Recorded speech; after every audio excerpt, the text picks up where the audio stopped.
Master Systems then. So, released in 1986, it was an 8-bit home console. The original versions took cards as well as cartridges. The cards were compatible with the Sega SG-1000 consoles. This is a Master System 2. As you can see from the front, this only takes cartridges. So, this one was released in 1990. It's powered by Zilog Z80 CPU, similar to the ones you got in the ZX Spectrum and the Amstrad CPC home micros at the time. Now, I want to look at some underrated games for it. Not the all-time best ones, because I don't have anything like Chase HQ or that Streets of Rage port, but I do have some underrated gems for it. You go over there, pal. Transbot! So, sorry, the box art for this gets me every time. Yeah, Transbot, it's an interesting game, this one. So, it's a very early Master System game. You're sort of a flying car spaceship plane thing that turns into a robot, and there's not quite enough frames of animation in it. Back of the box then, ward off a computerized underworld invasion with your transforming weaponry, and that's all you got. That's it for box blurb. So, loads of enemy variety in Transbot. Flying car turns into a robot. You can, as the robot, you can shoot sort of walls of light at the enemy. It's all very strange. Sensible difficulty though, which made it great for 1986. Clearly some Transformers inspiration going on here. It's not called Transbot in Japan, it's called Astro Flash. And it looks a little something like this.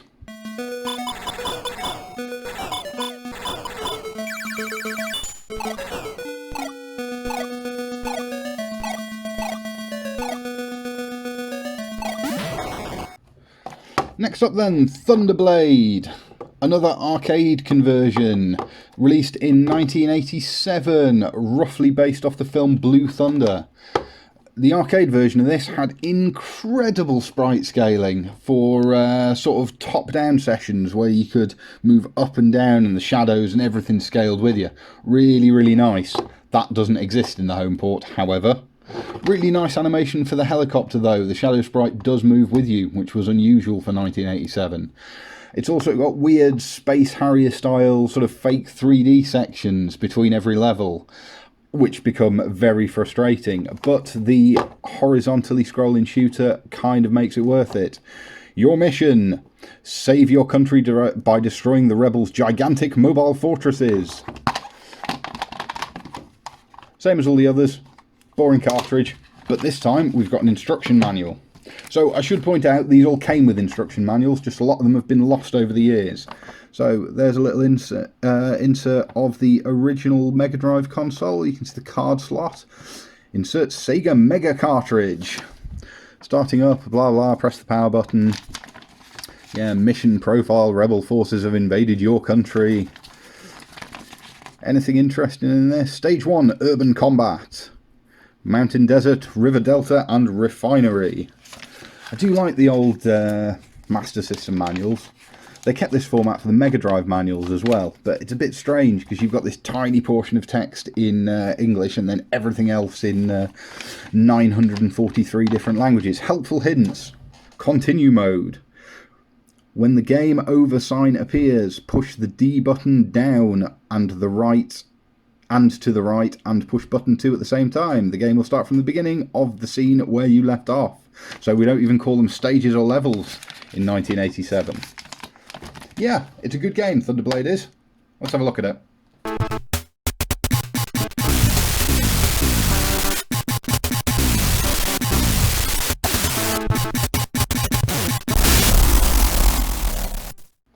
Number 3 then, Robocop vs Terminator. This is a bit of a later game, so 1993 I believe. Licensed by Sega Enterprises for play on the Sega Master System. And this is a strange one. Rather than being a film tie-in, it's tied into the 1992 comic book series by Dark Horse. And you play as the Peter Weller version of Alex Murphy / Robocop and shoot your way through hordes of Terminators. Now, it's a bit strange because the Terminators show up and they're quite squishy at the start, but then they start turning into the sort of more traditional metal monsters. So it's a slightly different cartridge to the others. Same cartridge style, but different printing on it.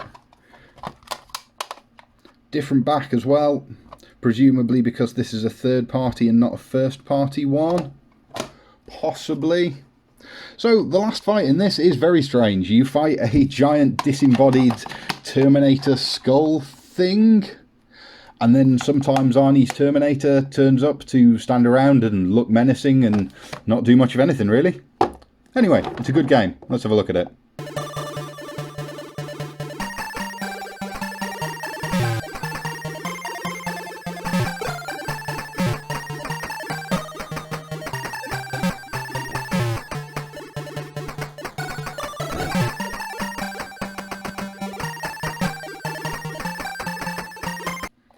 Number 4 then, Global Defence. I absolutely love Global Defence. It's super difficult though. So you play a little space station and you've got to defend the Earth from alien attack. And you can move your sort of firing cursor in a missile command sort of way to destroy missiles and spaceships, asteroids, that sort of thing. But when you hold the button down, you move your space station instead. It's really interesting and really difficult, and the mechanics are they're pretty unique for the time. It's halfway between a horizontal shooter and missile command, and it is a good game.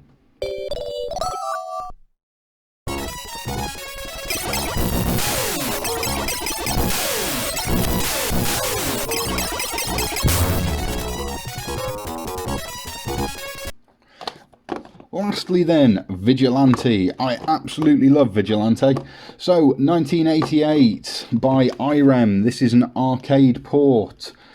I believe it's the spiritual successor to Kung Fu Master. There's a gang called the Rogues in this. I believe they were called the Skinheads on the arcade version. And they kidnap your girlfriend Maria, who was called Madonna in the arcade version. The hit detection on the Master System port isn't great. It's a little bit rubbish. However, the stages are short enough and there's good enemy variety to keep you going. It's still called Vigilante on the home port, despite all references to vigilantism being completely removed from it. It's a good game. Let's have a look at it.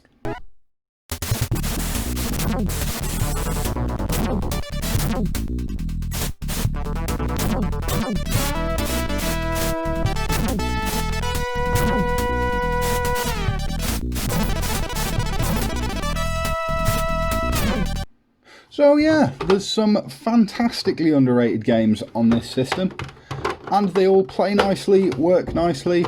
Cartridge sits in the top. It's a nice thing to have a Master System 2 is. I actually prefer it to the original one. The original one was a little too much sort of wedge of cheese shaped. This is just a little bit nicer, and you can half close that if you want to. I don't know why you would, but there we go. Right, thanks guys, bye bye.